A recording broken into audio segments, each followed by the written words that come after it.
Hey everyone, welcome back to another Slimefun tutorial here on my channel. I am your host Boomer, and today we continue our series of Galactifun. The goal today is to get to Venus, and we're going to take a pit stop back to Mars. Because we are able to pick up tungsten, we are able to craft this little sucker. This is the atmospheric harvester. So let's take a brief look at what the atmospheric harvester is. Its goal is simply to collect gases out of the atmosphere.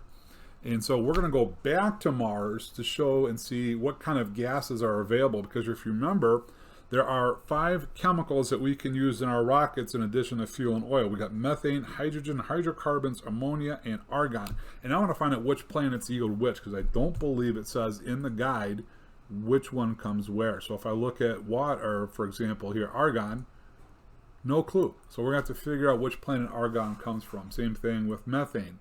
No idea which planet it comes from yet. Now, we might find out more once we're able to make the planetary analyzer. We're not quite there. We have to go to Venus for vent zone. We've got tungsten from Mars. So let's go over to observatory first and see where is Venus. So right now, Venus is within 200 million kilometers, which means we can go. So we need to get going soon. Now, if you look, it says heat effects 10. So we have to have all 10 heat upgrades on our suit. I wanted to point something out. I've seen this asked a couple of times. If Mars is 1.51, 151 million kilometers, and Venus is 199 million kilometers, why aren't the two planets 48 million kilometers apart? Well, think about basic, geography and solar system. It starts with the Sun, Mercury, then Venus, then in a further out orbit is Earth, and a further out orbit is Mars. So you probably, unless you're using a gateway, will probably never go directly from Venus to Mars. But we'll test that theory out later just to make sure.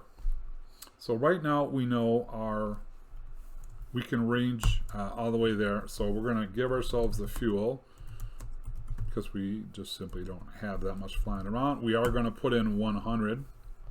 So we'll get the first batch started here. While that's going, let's go ahead and get our spacesuit on. Let's see. So we've got our helmet. We got our right click.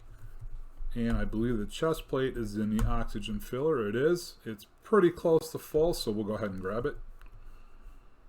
All right. So we have our spacesuit all with heat resistance. So we have all 10.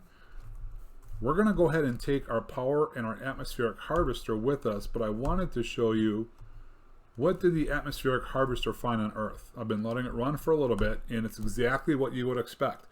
Earth's atmosphere is 78% nitrogen, 21% oxygen, and then after that it's a whole bunch of little stuff. So we're getting a ton of nitrogen, a ton of oxygen, a little bit of water out of the atmosphere, and I'm thinking there might be possibly carbon dioxide. Now I haven't harvested any yet. So far it's just been nitrogen, oxygen, and water. And we can either network or cargo these out. So we're going to actually stop it from running, create a big mess here. There we go. We're going to grab our regulator and our power supply. Tell you what, we'll just dump all these here for now. And we'll come back to those later. All right, I believe we should be ready to go to Venus. So let's see if we truly are. All right, so you can see too also, remember we talked about the fuel, that regular fuel goes 2 million kilometers. The other reason we want these gases is because I believe it's 4 out of the 5 or 3 out of the 5 have a multiplier to them that will allow you to go much further than 2 million kilometers with each one. I know oil is half, so you actually need double. And I think it's going to be methane. It's 18 times, I think. So we'll get into it some more. But for now, let's go to Venus. And as always, we'll go to 0, 0. Who do we have to thank today for getting to Venus? Whoops, I guess we got to remind our parachute guy that we need those. All right, let's go to Venus. All right, guys, so as you can see, Mars has a few very obvious things. Venus, not Mars. It is an insane amount of coal blocks. If you need coal, man, just come here with like an upgraded explosive pickaxe and go bonkers. And literally just fill up storage after storage. Now, I do want to say, I do have relics of Chthonium installed on the server also, and that's why you're going to see some of these pop up. Don't worry about them. We'll talk about them at a later tutorial. So besides all the massive amounts of coal, there are two other resources that we need off of here. One is ventstone and the other is sulfur blocks, because we can turn sulfur blocks into sulfate. So you find ventstone at the top of these mountains, where you see a source block of lava cleared out, and right underneath it, you're going to find ventstone.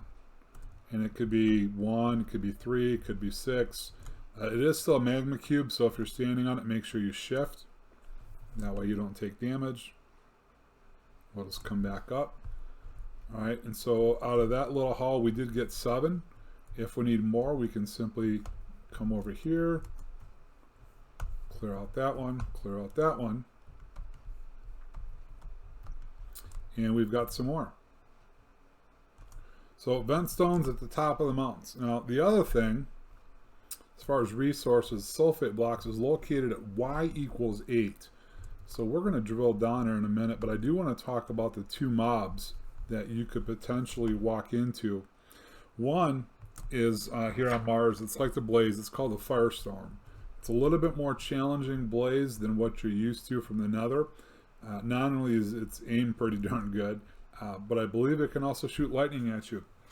The other one is a sky whale. I've not seen one yet. I believe it's a larger phantom that if I see one, I'm pretty sure I'm going to scream like a little baby and run for it underground.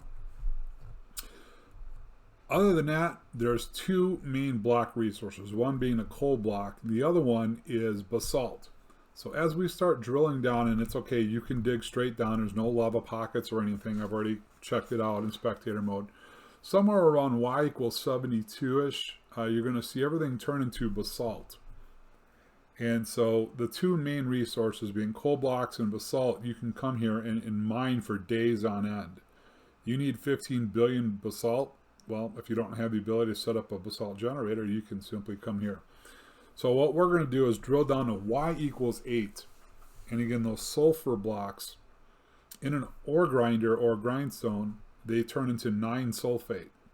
So if you're into Galactifun and you're already here, but you're not that far into Slimefun, and you're still automating and setting stuff up, come down here and get all this yellow terracotta, which is actually your sulfur blocks. And as you mine that up, each one of those, like I said, will get you 9 sulfate. All you got to do is put them either in an ore grinder or use the manual grindstone. Alright, so the other thing we wanted to check out, look at that. So 17 times 9, there's 153 sulfate that quick. The other thing we wanted to check out since we built it was the atmospheric processor. We ran it on Earth and we found out that we can get oxygen, nitrogen. We can also get water, argon, and carbon dioxide. When we run this on Venus, I'm willing to bet we're going to get tons of carbon dioxide. Now you think, what's so big about carbon dioxide? Well, if you break it out, it's CO2, 2 parts oxygen, 1 part Slimefun carbon. That's right. Using the electrolyzer, you can actually take, and we'll take some back with us to Earth, you can take the carbon dioxide and split it out to its base chemical pieces. Now the other thing we've got on here is nitrogen. So we could bring some nitrogen back, put it on my lawn. It'd be a great fertilizer, right? Now, I did also check the atmospheric harvester on Mars and on the moon, and I did not receive any resources out of either planet. So I'm guessing, and I let it run for probably about 2 or 3 minutes each and didn't receive anything. So we're not going to have to worry about going back to the moon. That was what I wanted to actually go back to show you guys, but we did not receive any, so it's no sense on going back. So let's head back to Earth. Why don't we do that? So the electrolyzer that I was talking about, so let's look at that in the guide here real quick. Let's see. Hopefully I didn't drop my guide on Venus and leave a mess out there. Anyways, the electrolyzer. Oops, I guess I'm going to have to do more. Electrolyzer. There we go. Alright, so what the electrolyzer do is we'll split chemicals into their base factors. So water, H2O, 2 parts hydrogen, 1 part oxygen. Same thing here. If we take our carbon dioxide and put it in here. And you can automate this with cargo or networks. Here's what you're going to get. In about 10 seconds, you're going to get the base elements of carbon dioxide. So we have 2 parts oxygen, 1 part Slimefun carbon. So you could set that up as a farm, right? And honestly, if I were going to set up the atmospheric harvester on Venus, I would probably run somewhere in the neighborhood, trying to do the math, just 1 harvester to keep up. My guess is you'd probably need somewhere in the neighborhood of about 256 electrolyzers to keep them from backing it, because you saw how fast the harvester filled up. So using networks, or in this small little bit, you could plate down a chunk loader, set up a cargo system. It's not going to lag the world that tiny little bit. 256 of them I don't think would be too bad. As long as you've got enough power up there, you've got a great carbon farm, and then you could use fluffy machines, ender nodes to bring them back, or use Dynatech's Tesseract, the wireless transfer items. You've got a couple of options. As long as you could chunk load that chunk and bring it back, it's a great carbon farm. So looking forward to other planets and seeing what we discover.